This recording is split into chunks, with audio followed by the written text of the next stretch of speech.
So here we have the Volkswagen Golf 5-door on a 19 plate.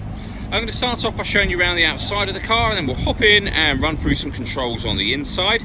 But from the outside you can see, as I said, it's a 5-door car with alloy wheels. Let's start off inside the boot and then work our way around the rest of the car from there. So as we approach the boot, you'll see we have reversing sensors, plenty of boot space as well, along with that 60/40 split folding rear seat. And then underneath this tray section, a space saver spare wheel. Okay, so we're just going to work our way back round to the front of the car, and then we'll hop in and run through some controls on the inside. But now that we've done a full circle of it, you can see it's in excellent condition the whole way round. Just briefly before we climb in, I think it's well worth seeing the interior from this exterior point of view. There's plenty to run through on the dashboard, so let's hop in and we'll do that now. Okay, now that we're inside the car, we're going to start the dials. On the left-hand side, we have the rev counter, and on the right-hand side, the speedometer and fuel gauge. In the middle, you can see the total miles for this car, which are 4,430. The information displayed above that can be changed using buttons on the steering wheel. We're on the driver data menu at the moment, so various different bits of fuel economy information, all that digital readout for the speedometer. But there are other menus available from assist systems, navigation, audio, your telephone, vehicle status, and then back to where we started. If we back out to the steering wheel, the buttons I was using just a moment ago are here. On the left-hand side, we have cruise control. This car is able to, by pressing that button, maintain its own distance between this car and the car in front. It will both slow down and speed up, back up to the level at which you set the cruise control originally. And there's a video showing that working on both our website and our Facebook page.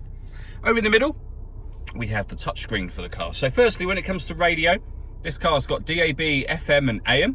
If you want to listen to your own music, you can do. There's plenty of ways to do that. Hit the source button just there and you can see them all being listed. They include Bluetooth audio. So once you pair your phone, not only can you make and receive phone calls, you can also stream your music wirelessly as well.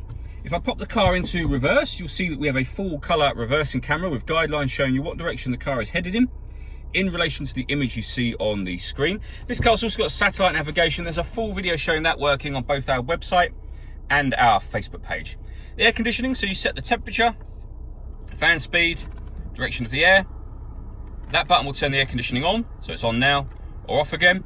You can also recirculate the air that's in the car. It's a great way of heating it up or cooling it down quickly, depending on the temperature that you set, of course. And you can make any adjustment by pressing the same buttons again. We have a cubby hole section here that opens up.